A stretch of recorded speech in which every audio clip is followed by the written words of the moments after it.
Am I the a-hole for kicking my girlfriend out and potentially making her homeless after she came out to me? So I, male 25, have been dating this girl, female 23, for a year and a half. She lost her job due to COVID and didn't have any other place to go, so I asked her to move in with me even though my place is quite small. We've been growing a bit distant during the pandemic because I work long hours as the sole earner and she doesn't get to spend time with me. But my girlfriend has been spending this time with one of her friends, female 26, who happens to be bi. One day I was working an overnight shift and came back to my girlfriend waiting for me looking as if she'd been crying.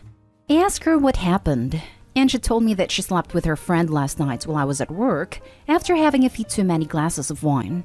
She then told me that she's had feelings for girls since high school, but had always repressed them considering them to be abnormal.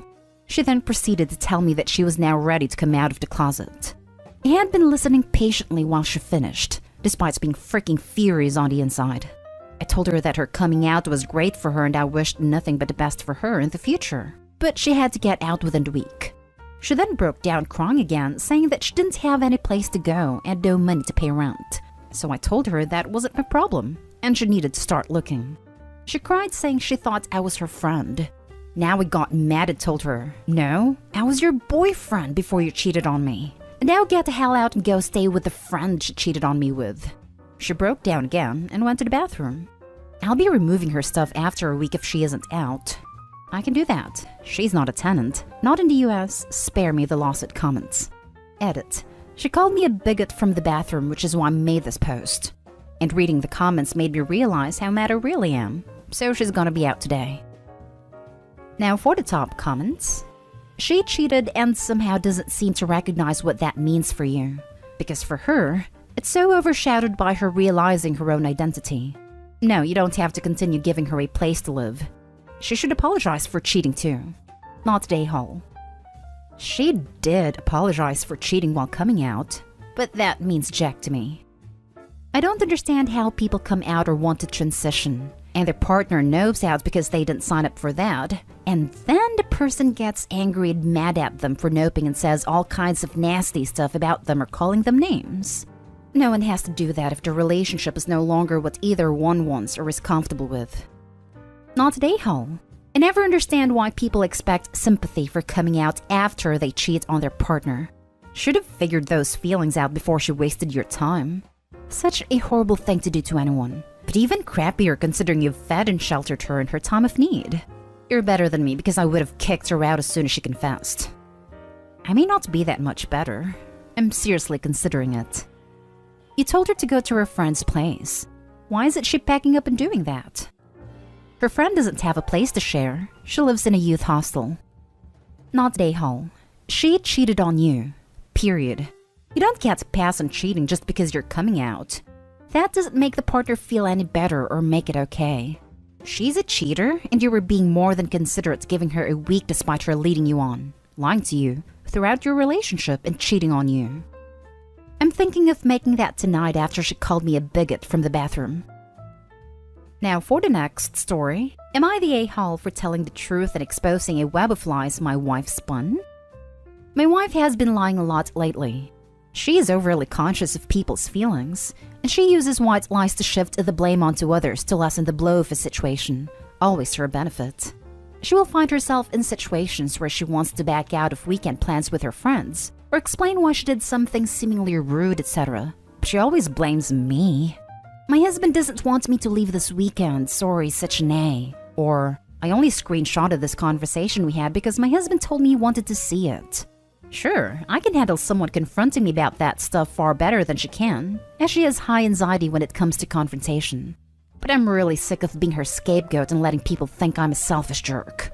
I was watching our kids this weekend while my wife hosted a bachelorette trip for her friend at my wife's aunt's lake house. Then last night, my wife calls me and says I can come over with the kids, rather than wait till early this morning like planned. I get to the lake house, and the girls are all still out at a bar somewhere. So let myself in and put the kids to bed. Then my wife's aunt texts her after seeing me on her security camera and tells me she is upset that I was there. That's weird to me because she and I get along very well, and I'm even renting a house from her. She has really high anxiety, but she manages it well most of the time. She then texts me this morning and begins berating me about how I had no right to invite myself over, and that I'm a bad father. Naturally, I was shocked and asked her what she meant. Turns out, my wife texted her saying she didn't know I was coming, and that I'm an incompetent father, and she had to help me because I didn't know how to watch my own kids. I told her that that was not true, and that my wife invited me to come because she knew it was closer to my work, and I could sleep in rather than get up early to bring the kids. I, of course, confronted my wife about why she would lie about me and say things like that about me. She then gets mad and says she was doing damage control on the situation, and that it's far better if her aunt is mad at me than her. So now we're fighting because I, of course, don't appreciate being put in that situation, but my wife thinks it was a necessary sacrifice to keep her aunt happy with her. Not today, Hall. Hold up. You need a big wake-up call. Those are not white lies. This is not a small issue to be mulling over in AITA to blow off steam before returning to the status quo in your real life. Your wife badmouths and undermines you to seemingly everyone who matters in her life, to the point where they think you are a terrible father and husband. This is nefarious, dangerous, and outright inexcusable. It has already gotten to the point where she is way past believing her own lies, and the foundation is set where everyone in your mutual support network is against you.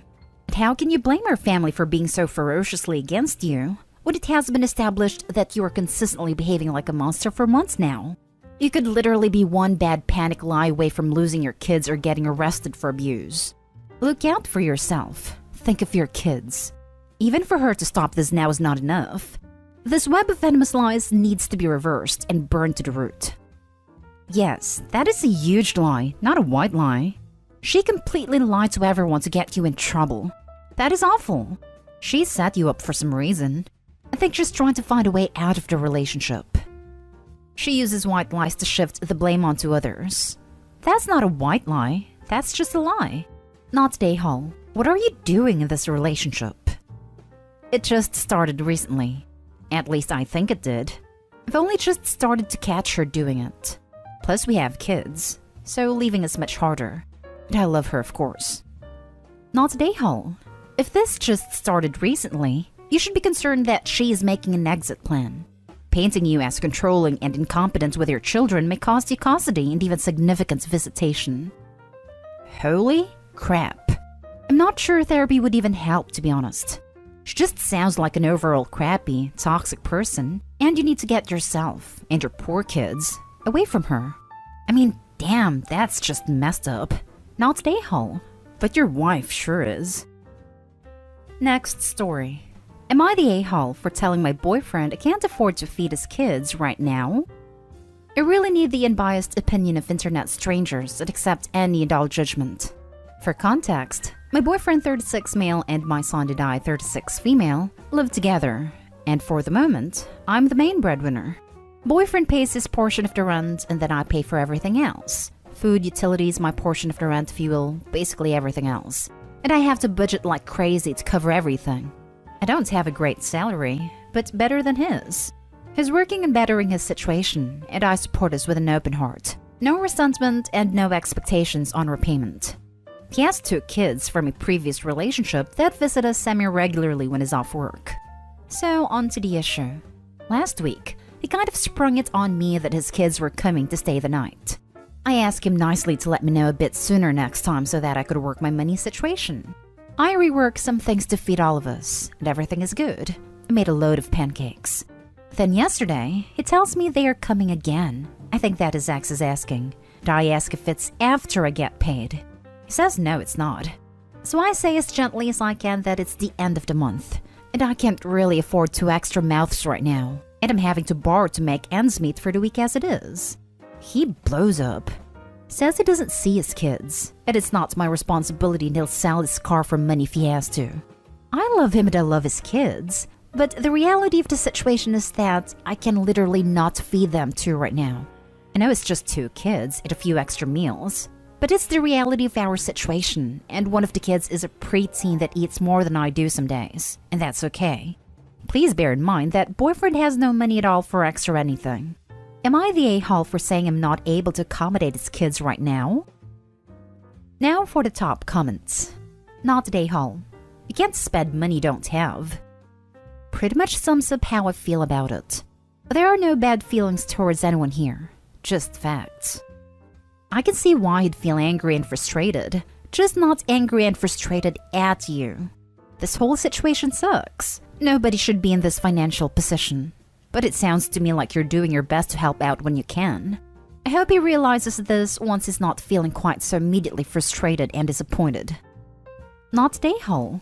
Quick question. If he acknowledges that they're not your responsibility, exactly why is he mad? It just seems like he and the children's mother want to bum off of you, / dump their kids in your lap whenever they want with no lip from you. That's not the kid's fault, but it's not your problem either. Worry about you and your baby. Budget for you and your baby. He's a grown man. What exactly does he budget for? You should seriously rethink whether or not you want the rest of your life to look like this. I don't think your boyfriend actually wants things to change. He seems just fine springing stuff on you, like you don't have enough to deal with by yourself. By the way, does he ever help you with your kid, or is he just piling things onto you with no help whatsoever, even when he doesn't have his kids? Pretty much everything is just up to me to figure out. He would be willing to help me with my kid, but my kid is mine and his dad's responsibility, and I don't ask unless I have no other options. He has just finished his studies and is job hunting for the new field at the moment. He used to pay child support before he got the crappy job he has now. His car is also not working, so I take him to work and stuff. Why are you supporting him more than he's supporting you? He is dragging you down, and it sounds like he's making your life miserable. Can you get a new apartment without him? Last story is titled, Am I the a-hole for giving my wife tough love about her weight gain? My wife has gained 100 pounds since we met. At the beginning of our relationship, we bonded over fitness, went to the gym together several times a week, and she was in great shape. She's 5'3" and went from 115 pounds to 215 plus. Most of her weight gain happening in the last 2 years since her father and sister both passed away, and she has been dealing with her grief and depression from that. I understand what she's been going through, but the toll it's taking on her is hard to watch. Her weight gain reached a breaking point for me a few months ago, and I just couldn't bite my tongue anymore. It was like the elephant in the room topic that we never talked about before, even though it was obvious she's been gaining weight. But I finally had to say something. It's much more than just about her appearance, but her health. We used to work out together, go hiking, swimming, etc., and no longer do any of that. So it's affecting our marriage in more ways than one. When I brought it up, I said I was concerned for her and felt I needed to say something. She broke down crying, saying she hasn't felt or looked like herself in years, and blamed it mainly on her grief from her dad and sister passing away. I told her I understand that, but she needs to prioritize both her physical and mental health and learn a better way to cope. She agreed to start grief counseling to start working through all this, and hopefully turn her health around. I felt like we had a good conversation, and it seemed like we were on the same page. But days later, she had vented to either her mom or best friend about what we talked about, and she approached me about it again, and said after talking about it with them, she realizes how unfair and harsh I was being and that she feels disrespected. I don't think I was being harsh at all, but approached her with love and support. I know weight is a sensitive issue, but how long was I supposed to ignore it for? It's been 4 days and she hasn't spoken to me since then because she said I need to apologize, but I don't think I need to. Am I the a-hole? You're the a-hole. Her weight gain reached a breaking point? Her intense grief and depression didn't concern you, but you reached a breaking point over her weight gain. How long were you supposed to ignore it? Forever, because you should have been more concerned about her depression, not her weight. Edit. Other reasons came to light through this. Your wife had a baby 6 months ago and is struggling with PPD on top of her other grief and depression about her family. You are home barely 5 days a week, and those are overnights, meaning your wife has the sole responsibility for your baby who since is 6 months old, most likely up a couple times a night. So your maybe 3 hours of active time being home, your wife must probably choose between a laundry list of things to do while she has your home, such as getting some sleep, spending time as a family, taking some time for her, and the like. You again said your breaking point was a couple months ago, so when she was, 4 months postpartum, her weight should literally be so far off your mind right now it should be in outer space. OP, you should probably edit your post to add in all of the information about your wife without the vague, she's drastically gained weight. She went through 2 major traumas and a pregnancy. and now only has her husband home 3 hours a day but somehow still has time to work out several times a week. Yes, you are doing it for the good of your family, but that takes nothing away from the fact that she's parenting alone while dealing with a severe grief, stress, and depression. And in all of that, you broached the subject by talking about her weight? You may not mean to be an a-hole. You might be a genuinely concerned husband who just don't understand, but my God, you're the a-hole. Not to mention that for the last year and a half, there had been a global pandemic. I can't begin to imagine the many added layers of stress the isolation and lack of normal support network not available during this time must have added to coping with her grief, pregnancy, and birth of her first child. You're the a-hole. You're the a-hole. Edited to add that Opie didn't bother to mention she's also postpartum with a 6-month-old baby and is only home 3 hours a day. Your wife has suffered 2 huge losses, is obviously grieving and suffering depression, and thusly you think reducing her self-esteem is a great idea. You may want to seriously ask yourself whether you're doing anything verbally or emotionally to contribute to her depression and binging. Overeating can be an emotional reaction for many who turn to food to fulfill something that is missing or to cope with harsh criticism. You seem to think grief has a time limit as well. You claim to care about her health and mental status, but you've clearly caused her pain. You're more concerned with being right than her obvious distress. You went into the conversation not referencing concern for her depression or grief, but her weight. Sounds like you wouldn't care about either if she pursued grief counseling should she still weigh 115 pounds. It took 2 years to care, and only because her weight bothered you? So yes, you're the a-hole. More, I'd like to tell her to drop the real dead weight. You.